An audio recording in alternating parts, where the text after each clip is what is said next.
গোপন অভিযানে গ্রেফতার ওসমান হাদির খুনি ফয়সাল, রিমান্ডে ফাঁস হচ্ছে চাঞ্চল্যকর সব তথ্য।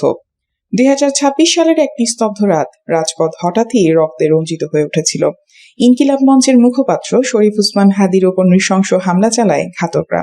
মুহূর্তে পুরো দেশ স্তব্ধ হয়ে যায়। অনেকে ভেবেছিল সীমান্ত পেরিয়ে গেলে খুনিরা আর ধরা পড়বে না, কিন্তু ঘটনার নাটকীয় মোড় আসে ভারতের পশ্চিমবঙ্গের এক অন্ধকার অলিগলিতে। স্পেশাল টাস্ক ফোর্সের শ্বাসরুদ্ধকর অভিযানে অবশেষে গ্রেফতার হয় দুই মূল ঘাতক, ফয়সাল করিম মাসুদ ও আলমগীর হোসেন। তবে প্রশ্ন এখন একটাই, এই গ্রেফতার কি শুধুই পুলিশের সাফল্য, নাকি এর পেছনে লুকিয়ে আছে আরো গভীর কোনো রাজনৈতিক অঙ্ক?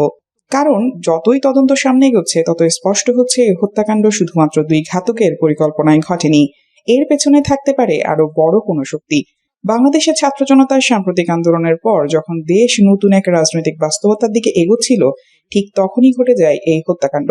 শরীফ ওসমান হাদি শুধু একজন রাজনৈতিক কর্মী ছিলেন না, তিনি ছিলেন এক প্রভাবশালী কণ্ঠস্বর। ইনকিলাব মঞ্চের সাবেক মুখপাত্র হিসেবে তিনি রাজনীতির নানা গুরুত্বপূর্ণ ইস্যুতে স্পষ্ট অবস্থান নিয়েছিলেন। অনেকের মতে তার এই অবস্থানই তাকে টার্গেটে পরিণত করেছিল। তদন্তে উঠে এসেছে পটুয়াখালীর ফয়সাল করিম মাসুদ ওরফে রাহুল এবং ঢাকার আলমগীর হোসেন সরাসরি হামলায় অংশ নেয়, কিন্তু তাদের পরিচয় সামনে আসতেই নতুন করে আলোড়ন তৈরি হয়। কারণ তারা দুইজনেই ছাত্রলীগের সাবেক ক্যাডার হিসেবে পরিচিত ছিল। এই তথ্য সামনে আসার পর অনেকেই প্রশ্ন তুলতে শুরু করেন, এটি কি কেবল ব্যক্তিগত শত্রুতার ফল, নাকি এর পেছনে রয়েছে রাজনৈতিক প্রতিহিংসা কিংবা নতুন পরিস্থিতিকে অস্থিতিশীল করার কোনো পরিকল্পনা? হত্যাকাণ্ডের পরপরই রহস্যজনকভাবে উধাও হয়ে যায় দুই ঘাতক। আইন শৃঙ্খলা বাহিনীর চোখ ফাঁকি দিয়ে তারা পৌঁছে যায় মেঘালয় সীমান্তে। দুর্গম পাহাড়ি এলাকা এবং ঘন বনজঙ্গল ব্যবহার করে তারা ভারতে প্রবেশ করে বলে জানা গেছে। এই পুরো প্রক্রিয়া এতটাই পরিকল্পিত ছিল যে তদন্তকারীরা ধারণা করছেন এর পেছনে ছিল একটি সুসংগঠিত নেটওয়ার্ক।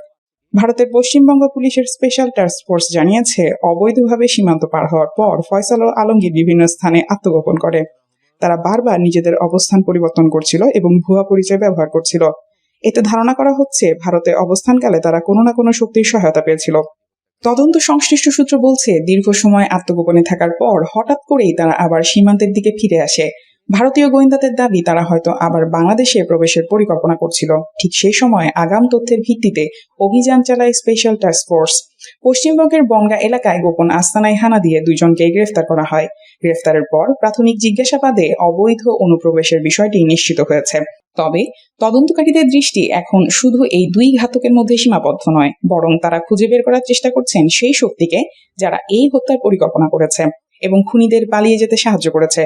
বিশ্লেষকরা বলছেন, রাজনৈতিক হত্যাকাণ্ডের ইতিহাসে এমন বহু ঘটনা রয়েছে যেখানে সরাসরি ঘাতকদের শাস্তি হলো নেপথ্যের মূল পরিকল্পনাকারীরা ধরাছোঁয়ার বাইরে থেকে যায়।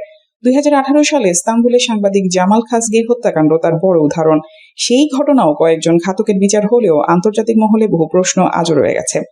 একই প্রশ্ন এখন উঠছে শরীফ ওসমান হাদি হত্যাকাণ্ড নিয়েও। ফয়সাল ও আলমগীর হয়তো সরাসরি হামলায় অংশ নিয়েছে, কিন্তু তাদের পেছনে কারা ছিল?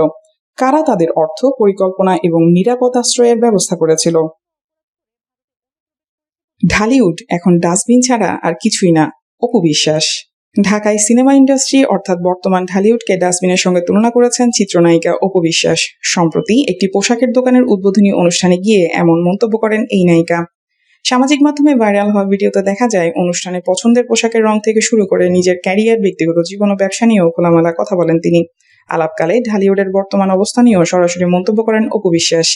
ইন্ডাস্ট্রির তিক্ততা নিয়ে তিনি বলেন, 2007 থেকে 2008 সালে যখন ইন্ডাস্ট্রিতে এসেছিলাম তখন একটি ফুল ফ্লেজড চলচ্চিত্র দেখেই ভক্ত তৈরি হতো, কিন্তু 2016 সাল থেকে ইন্ডাস্ট্রিতে নোংরামি শুরু হয়েছে। এখন ইন্ডাস্ট্রি ডাস্টবিন হয়ে গেছে, পক্ষ বিপক্ষ সব আছে, সবাইকে নিয়ে কাজ হয়, কিন্তু ঢালিউড এখন ডাস্টবিন ছাড়া কিছুই নয়। এদিন নিজের বিয়ের পোশাক নিয়ে স্মৃতিচারণা করতে গিয়ে অপু বিশ্বাস বলেন, লেহেঙ্গা পরেছিলাম, রং ছিল হালকা, তবে ব্লাউজটি ছিল রঙিন। পোশাকটি কি শাকিব খানের পছন্দে কেনা হয়েছিল? এমন প্রশ্নে হেসেই উত্তর দেন তিনি, আমি আসলে তখন জানতাম না, আমি যখন দেখেছি তখন মনে হয়েছে হয়তো সে পছন্দ করেছে। মৃত্যুর গুজবে বিব্রত হায়দার হোসেন বললেন, আমি ভালো আছি। হঠাৎ করে সামাজিক মাধ্যমে গুজব ছড়িয়ে পড়ে শিল্পী, সুরকার ও গীতিকার হায়দার হোসেন মারা গেছেন। বিষয়টি নিশ্চিত হতে শনিবার রাতে শিল্পীর মোবাইল ফোনে কল করে যোগাযোগ করলে তিনি নিজে ফোন রিসিভ করেন। এ সময় বাংলা নিউজকে বলেন, আমি ভালো আছি, এইসব খবর কারা ছড়ায় জানি না। একের পর এক ফোন আসছে, বিব্রতকর পরিস্থিতি। হায়দার হোসেন আরো বলেন, আমি ভালো আছি, আমার কিছুই হয়নি। এই ধরনের মিথ্যা তথ্য কিভাবে ছড়ায় আমি বুঝতে পারছি না। সবাইকে আপনারা জানিয়ে দেন আমি সুস্থ আছি। সামাজিক মাধ্যমে যাচাই বাছাই না করা এমন খবর ছড়িয়ে পড়াকে দুঃখজনক বলে উল্লেখ করেন এই গায়ক। বাংলা সঙ্গীতাঙ্গনে হায়দার হোসেন এক সুপরিচিত নাম। তার ৩০ বছর পরেও আমি স্বাধীনতাটাকে খুঁজছি, চিৎকার করে কান্দিতে চাহিয়াও করিতে পারিনি চিৎকার, শাড়ি কিংবা আমি ফাইসা গেছির মতো গানগুলো এখনো মানুষের মুখে মুখে ঘুরে ফেরে। বর্তমানে হায়দার হোসেন সঙ্গীত চর্চায় কিছুটা অনিয়মিত হলেও তার পুরনো গানগুলো আজও হৃদয়ে রেখে দিয়েছেন শ্রোতারা। সিনেমা হিট হওয়ার নেপথ্যের কারণ কি জানালেন রাফি। ঢাকাই সিনেমায় হালের সবচেয়ে আলোচিত নির্মাতা রায়হান রাফি গত কয়েক বছর ধরেই তার সিনেমা মুক্তির আগে থেকে দর্শকদের মধ্যে বিশেষ আগ্রহ ও উত্তেজনা কাজ করে। বাণিজ্যিক ঘরানার সিনেমায়ও নিজের ধারাবাহিকতা ধরে রেখেছেন তিনি। তার পরিচালিত বেশিরভাগ সিনেমায় বক্স অফিস হিট।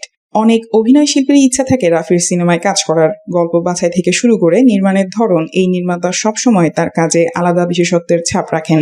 তার সিনেমা বরাবরই কেন দর্শকের কাছে গ্রহণযোগ্যতা পায় তা নিয়ে এবার মুখ খুলেন পরাণ সুরঙ্গ তাণ্ডব খ্যাত এই নির্মাতা।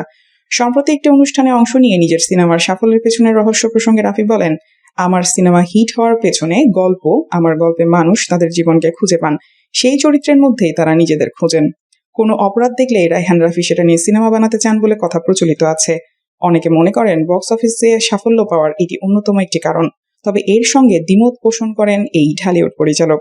তিনি বলেন, আমার সিনেমা জীবন থেকে গল্প নিয়ে বানানো হয়। আমার সিনেমায় দর্শকেরা চরিত্রের সঙ্গে নিজেদের রিলেট করতে পারে। আমার চরিত্র অনন্যা বা রোমান চরিত্রের মধ্য দিয়ে অনেকেই অনেকের প্রাক্তন বা কাছের মানুষের সঙ্গে মিল পান। এখানে ছেলেটা পড়াশোনা করে না, কিন্তু সে প্রেম করতে চায়। এই গল্প আমাদের চারপাশের। আসন্ন ঈদুল ফিতরে রায়হান রাফি পরিচালিত প্রেসার কুকার সিনেমাটি মুক্তি পাবে। এই নিয়েই বর্তমানে ব্যস্ত সময় পার করছেন তিনি। বন্ধু হানিফ সংকেতকে অভিনন্দন জানিয়ে যা বললেন কুমার বিশ্বজিৎ। দেশের বরেণ্য সঙ্গীত শিল্পী ও সুরকার কুমার বিশ্বজিৎ প্রিয় বন্ধুর এমন অনন্য অর্জনে আনন্দ শেয়ার করে নিয়েছেন। হানিফ সংকেতকে অভিনন্দন জানিয়ে সামাজিক মাধ্যম ফেসবুকে তিনি লিখেছেন, বন্ধু, তোর স্বাধীনতা পদক প্রাপ্তিতে আমি ভীষণ আনন্দিত। তোর জন্য রইল অনেক ভালোবাসা ও শুভকামনা।